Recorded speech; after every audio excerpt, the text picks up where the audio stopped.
Thank you very much, and thank you for the invitation to come back here again for this nice conference. And I guess thank you for the previous speakers. You've covered a lot of things for my talk, so thank you very much. And I'll sit down now. But I can go through a lot quicker for some of the material because of the nice talks from before. Okay, so just to mention my topic. So it's a long topic, a long title, so in some sense it's the outline. So I'm looking for completions for special classes of matrices. And specifically, I'm trying to exploit the special structure of the matrices. Okay, so the first one is something that we've just seen quite a bit of. It's the Euclidean distance matrices. And so this is work with the following people. And one of the interesting things about this problem that Leo sort of harped on a little bit is that the problem is implicitly highly degenerate. It's actually hiding a very low-rank structure, and you've seen that because the embedding dimension being small means that the rank of the Gram matrix is low, and that low-rank property makes the corresponding semi-definite program highly degenerate. So there's this high degeneracy that's hiding, and what I'd like to talk about first is how to take advantage of this degeneracy to improve the accuracy of the solutions as well as being able to solve very large problems. So I guess you've seen a lot of this already. So SNL, it's a problem in distance geometry. R is the embedding dimension that we're talking about. N is the number of wireless sensors. These are the points, and we're trying to locate them in dimension R. And M of these sensors are anchors, so they could be GPS. So we know their location accurately. And we're given these pairwise distances, but only for some of them, only the ones that are known. And typically, this is within a radio range, like Leo was mentioning the example with the cell phones. Okay, so this is the notation. This is the matrix of sensors. What Grassmann described this sensor network localization in 1886? Yes. No? It's funny to believe. I mean, sensor networks didn't exist. Oh, not sensor network. The distance geometry, which dates back. Okay. Distance geometry dates back to 1886. Right. But yes, okay. Oh, well, I usually cite Heron. Okay, thank you. Okay, so here's the picture, a typical picture that you've seen similar ones already. These big squares are the anchors, and the little dots here are the sensors, and some of these sensors are connected, a lot of them are not. Okay? And I think another example to the cell phone that Leo mentioned is firemen. When firemen go into a building, then GPS may not work in the building, but you may want to locate where the firemen are. So that's another typical application. Okay, so again, it's just some of the notation that we've seen already.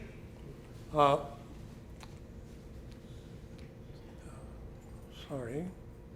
So we have the node set, and we have the edge set. We have these the distances, pi minus pj squared. We're talking about squared distances.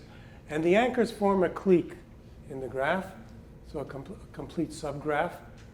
And as Leo mentioned, this is also equivalent to a realization of the graph in the dimension R. So it's a mapping of the nodes into dimension R with squared distances given by these Wij's, which essentially are the weights on the graph. So a third way of looking at this is the Euclidean distance matrix problem, where we put the squared distances in the position ij of the distance matrix D, the EDMD. So these are Euclidean distance matrices, and again, the anchors corresponding to a clique are a full submatrix in the distance matrix D. So again, this was mentioned already. We have the points over here. Then we get the Gram matrix. So this is just a firm notation. And the rank of B of the Gram matrix is the same as the embedding dimension. And if we let D be the distance matrix, so these are the elements of the distance matrix, then if we expand this, both Abdu and Leo mentioned these are just coming from the cosine law, then this is just expanding the squares over here, and we get that this becomes equal to the diagonal of B times the vector of 1 transpose plus the vector of 1s times the diagonal of B transpose minus 2B. This is a linear transformation, a linear operator on mapping the matrix B to the distance matrix. So this emphasizes that you can transform a distance matrix to the Gram matrix, and we can now see that as we can go back and forth. We can talk about the Moore-Penrose generalized inverse of K, so that's K dagger. And if we're talking about hollow matrices, then there's that's what was done before. If D is hollow, the diagonal is 0, then this was shown before. But if we don't restrict... Can you remind us what hollow means, please? So a hollow matrix D would be a matrix where the diagonal is all 0. So the hollow matrix D has diagonal 0. But if we restrict ourselves to the hollow matrix, then we can have a simple representation for the Moore-Penrose generalized inverse restricted to these subspaces. But over here, I didn't bother doing that. So I added the projection of D onto this off diagonal, which represents just making the diagonal of D identically 0. So this gives us a very nice explicit representation for K dagger. And this is the theorem of Schoenberg, which was mentioned before. So a hollow matrix D, the diagonal is 0, is an EDM if and only if we can write B as equal to K dagger D, and it is positive semi-definite, and in that case it's centered. So S sub C is the subspace of centered matrices, which represents BE is equal to 0. So the row sums and column sums of B are identically 0. And in this case, we get that the embedding dimension of D is the rank of K dagger of D, and that's the same as the rank of the Gram matrix. So this is a little bit of us redoing some of the things you've seen already. And we can now look at this weighted SDP approximation problem. So this would be one of the ways of solving the completing an EDM. So we only know some of the elements of the distances. We only know some of the D. And so if we take H to be the adjacency matrix, this is the way Abdu wrote this down, then we can minimize the Frobenius norm of this. This circle represents the Hadamard product, the element-wise product. So we're only looking at elements that we know, elements in the graph that we know. Or we can take weights instead of the adjacency matrix. So we can weight things by inverse of the square root of the distances, scale things a little bit, and make the other 0. And so we can just go ahead and minimize this.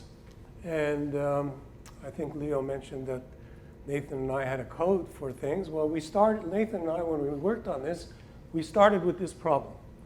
And we actually wrote an STP solver, which we thought was very different than the regular solvers that you will find out there, like STP-T3 and Sudumi. It's based on something different.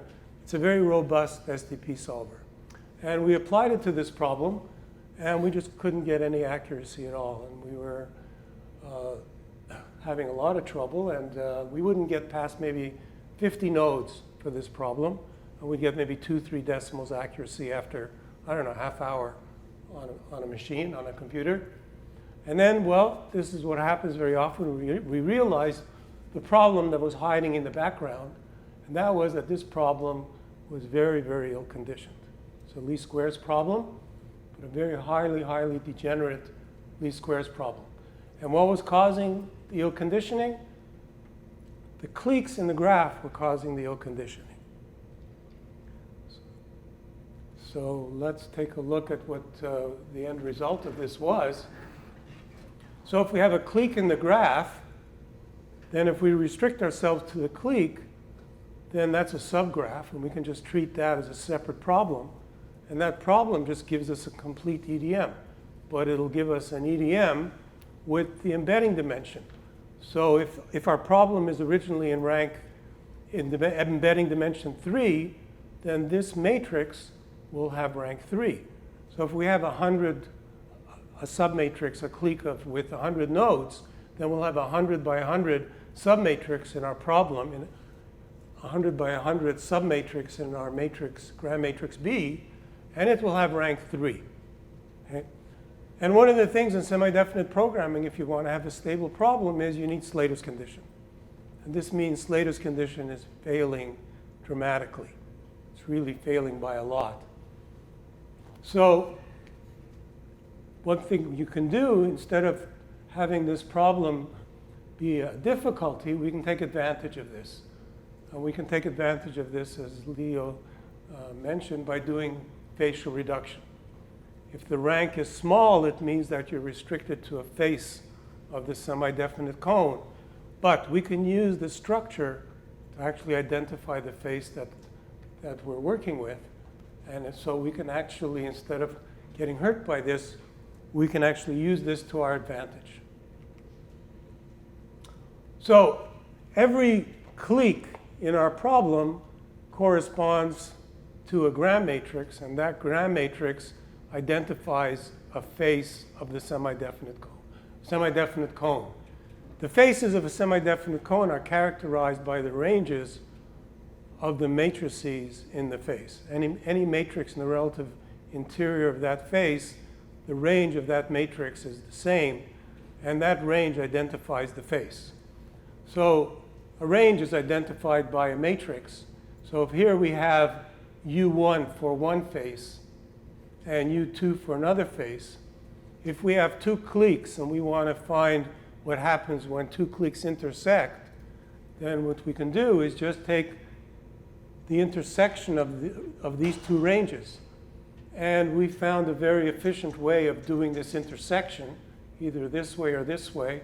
This dagger, again, corresponds to the Moore-Penrose generalized inverse. And so this is the outline of what we did in our algorithm. We found a set of cliques, and it doesn't have to be big, so we don't have to spend a lot of energy finding the cliques. Each clique is represented by a gram matrix, and so it represents, and it's also represented by the range of a matrix like this. And then we found the intersection of the faces by taking the intersection of these ranges. And by doing that, we're finding the union of the two cliques. So we're completing all the missing distances for between those two cliques. Okay? And so we continue. Then we now have a bigger clique. It'll intersect more cliques because it's bigger, and we can continue in this way. And what's interesting is that this matrix here involves a rotation. So you can prove that these things here are rotations. And so this operation here was very, very stable. So finding this intersection of subspace in terms of numerical linear algebra is a very stable process. One of the other interesting things for the sensor network localization problem, which is a little bit different than what's done in the literature, is people would treat the anchors differently because the anchors are fixed. So they'd say, well, the anchors are different than the sensors. But what we realized was that that was a red herring. So the best way is to treat the anchors just like they were some other sensor, ignore the fact that the anchors were fixed, And after you're done the whole problem, then use the Procrustes problem to rotate the anchors back to where they were as well as you can. Of course, the anchors never moved, so this is sort of an artificial process. But by rotating the anchors, which is represented by this block of points, by rotating the anchors back as best you could to the original anchors, you obtain the rotation. And then you use that rotation to rotate all the other sensors. And this ended up being much more robust and much more stable way of doing things than treating the anchors in a special way and keeping them fixed continuously through the process. Okay, so this is going all the way back to 2010. So 2010, this is the laptop we used. And this is the dimension of the embedding dimension that we used. This is the square. We used 9 anchors. Okay? And there's different steps in terms of doing the clique intersection step. And this is the error, the root mean square deviation that we used from the true points to the new points that we found. So we did lots of tests, but I'm just showing you the final tests. So even now, I think that this is quite impressive because, so this is 20,000 sensors. So from 50, we were able to do 50 sensors when we started. We hardly got any accuracy. So as you can see, we went up to 100,000 sensors. Root mean square deviation error was 16 decimals, something really quite surprising, and it's because of the fact that those are orthogonal rotations every time we took an intersection of subspaces, so we didn't introduce round-off error. This is the time on a laptop in 2010 for this problem, and this is an idea of the size of the problem using the density, an expected density for the graph. This is the expected number of constraints, and this is the number of nodes. So we're solving a problem of the order of 5 times 10 to the 9 in an SDP problem. So it ends up giving us a problem of 5 times 10 to the 9 variables. And we're getting this kind of accuracy. So even in 2010, this was a really huge problem. And as Leo mentioned, the reason we could do this was because we never had to go and actually use an SDP solver. The problem just kept collapsing, kept doing intersection of cliques and intersection of cliques. I think it was, so this was brought up in one of the talks earlier on about low rank matrix completion and why you were able to do full recovery for expect full recovery for this. And you mentioned, I think, that maybe this has something to do with the rigidity of the graph. I think what's something that's hiding here is a very open question about how the rigidity of the graph connects to the cliques here. I guess we're doing random graphs, and we're using a radio range. So the radio range means that you can expect quite a few cliques locally, right? And so there are quite a few cliques for this, and there's some, I guess there's a hidden rigidity hiding. If we go and look at some very bad graphs, and bad graphs I mean something that looks like a river, right? If we construct graphs like that, then we're going to have trouble, right? But just for random graphs, we end up getting this really surprising. At a certain point, I think we compared some of our methods that were just specific to protein graphs with your much more general method of facial reduction. And it was found that we won by not very much, but we were able to publish this thing. But essentially, the difference was nil, and we were really very impressed because, in fact, it was unheard of that a general method could beat a specific one. To come to the point, these protein graphs, in my opinion, should be like rivers. Maybe it's not that bad on those graphs either. Right, Nathan? Yeah, that's right. Yeah, they're like rivers. Maybe this is not such a hard case for facial reduction. Yeah. Okay. So if it's a river, it'd have to intersect sufficiently, maybe right? If it didn't intersect sufficiently, you'd have trouble. Okay, Yeah. so Yeah. large Betti numbers. Yeah. Right. Okay.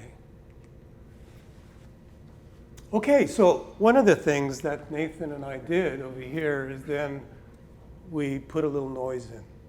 And we were able to put a little noise in. And I emphasize little. Okay? And we did really well with a little noise. But as soon as the little noise became even moderate, we would die. And now you can think about why we would die. Because we have a little bit of noise in one face, clique, and we have a little bit of noise in the other, and we intersect and we build a clique, and that has built up the noise. And then we use that noise to intersect with another one to build up a clique, and that builds up the noise.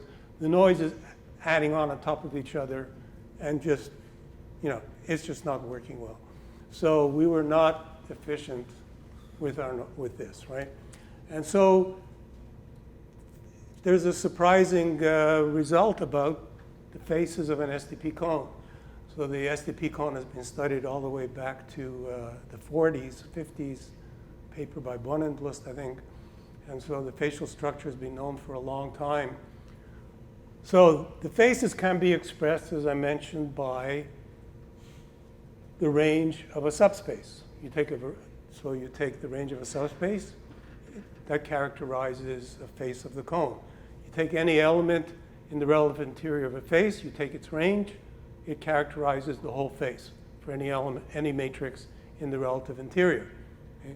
And so the intersection of two faces is the intersection of two subspaces. However, you can also characterize a face by taking any element in the relative interior and looking at the null space. So the null space also characterizes the faces. And if you take a matrix that represents the null space, it exposes the face. So it's a matrix in the conjugate face. So every face is exposed by a matrix in the relative interior of the conjugate face. It's orthogonal to the face. So instead of going and taking faces and intersecting and building up the noise, you can go and take a face and take an element in the conjugate face, and take another face and take an element in the conjugate face. Now, it may not be obvious, but then if you add those two matrices together, it exposes the intersection of the two faces, because you've added two null spaces. Didn't matter if they overlapped, right? You're getting a bigger null space, and it exactly exposes the intersection. So you get a bunch of, let's say you get a bunch of cliques, and for each clique, you have an exposing vector. When you add them up, you're found an exposing vector for the intersection of all the faces representing the cliques. So you found the union of all the cliques. What's the advantage of adding up exposing vectors? The noise doesn't add up. If it's random, it cancels. So you can prove, with a little bit of a theorem, that the noise is canceling. So the noise problem can be avoided if instead of using the intersection, we use the addition of exposing vectors. So the theorem that we're using for that is over here in a paper by Dravitsky, Pataki, and myself. So this is the theorem. So it says that if you have, so this is for a general problem. It's an interesting theorem in itself, I think. So if you have the feasible set given by this equation, and K is a general proper convex cone, then a vector V exposes a proper face of the image containing B if and only if V satisfies the auxiliary system. So this is the standard way of finding an exposing vector. And then if we say let N be this face of this stands for the smallest face containing B, then K intersect the inverse image is equal to the smallest face of the feasible set F which is in the cone K.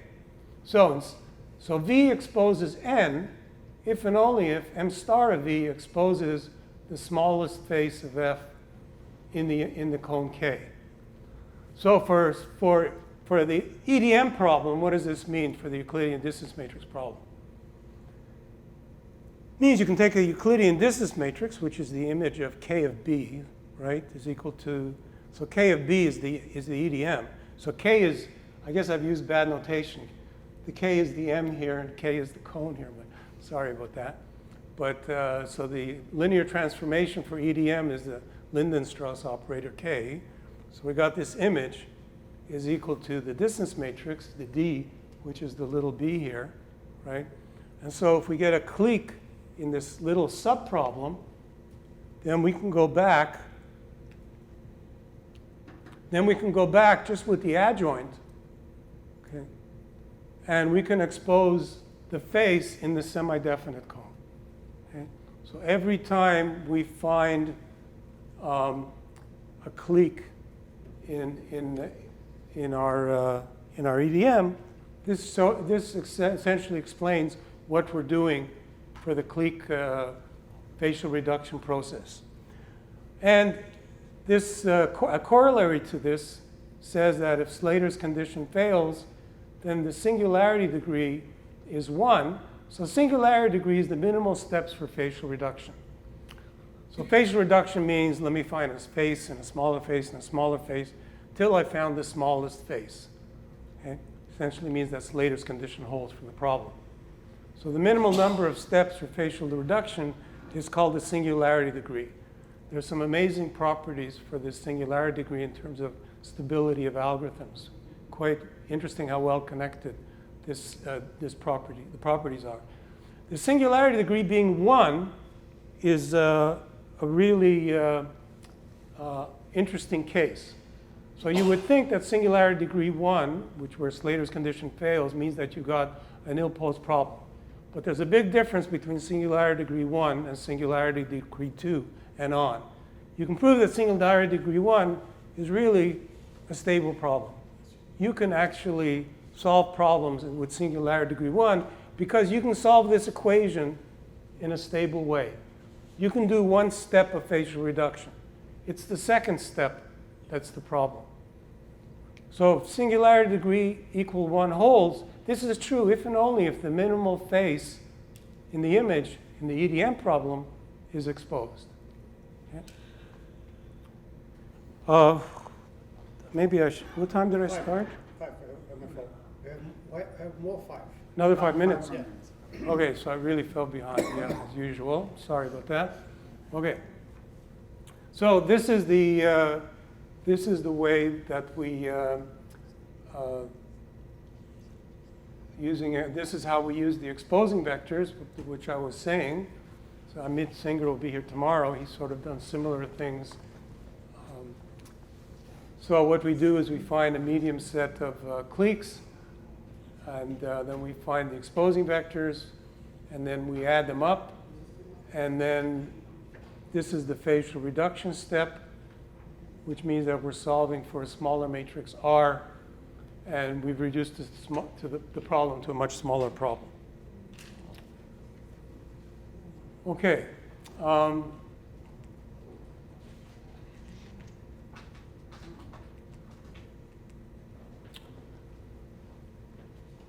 So one of the things that we've all been talking about is just semi-definite programming, mainly an EDM, which is related to semi-definite programming. But we can apply this to just low-rank matrix completion. So we've already seen what the nuclear norm is and how we can use the nuclear norm to solve this minimum rank problem, at least to find an approximate solution for finding a low rank matrix completion. Okay? So we have a graph. We're given some known entries. We're using sampled data. So this is our partial matrix Z.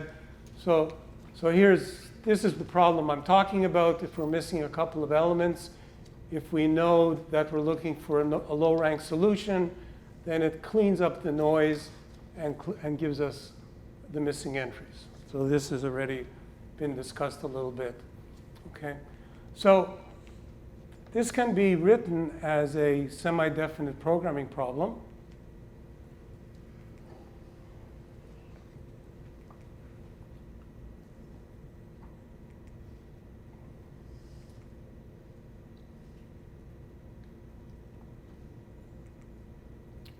Okay, so this is the problem that I'm translating it to.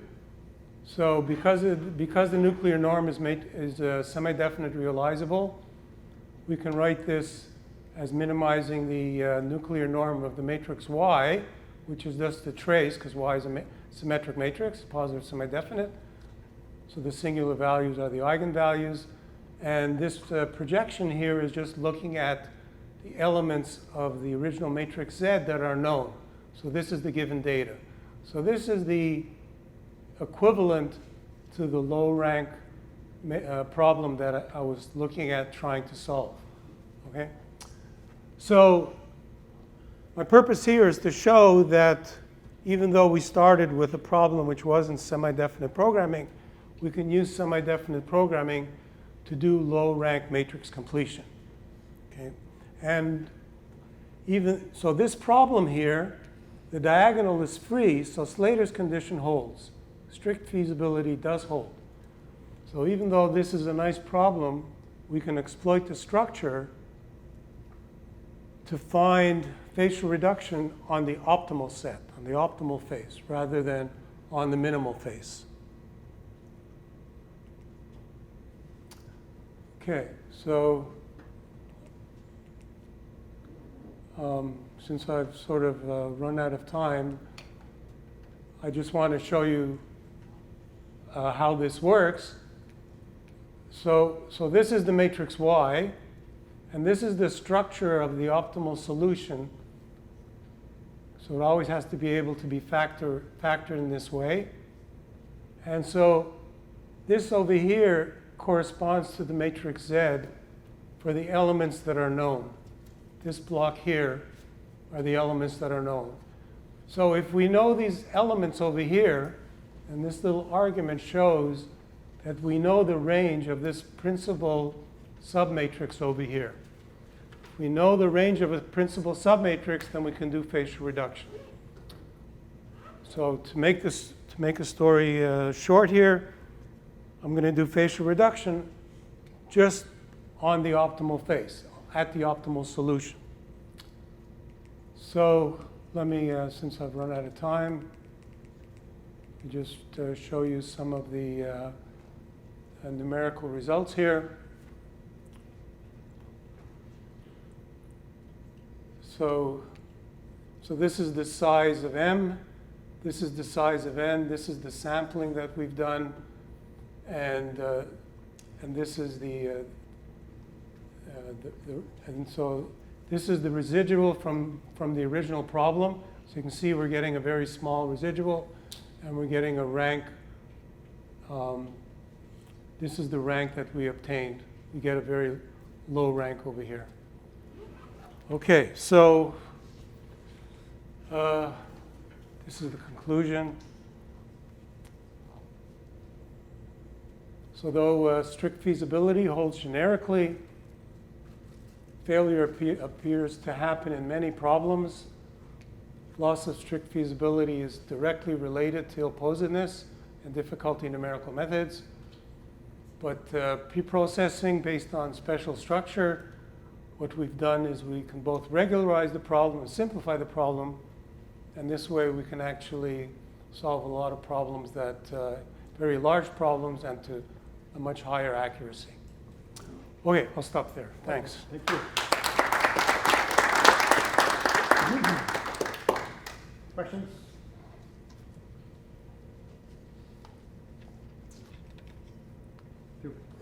There was some work some time ago by Bruce Hendrickson where he wrote an algorithm called Abby, which was looking for the rigidity of graphs.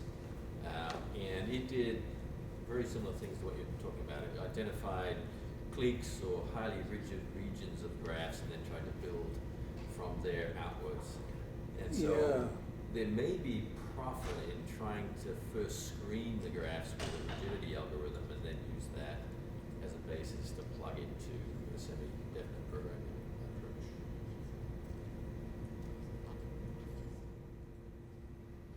Any more comment or question? Okay, let's check again. Yeah.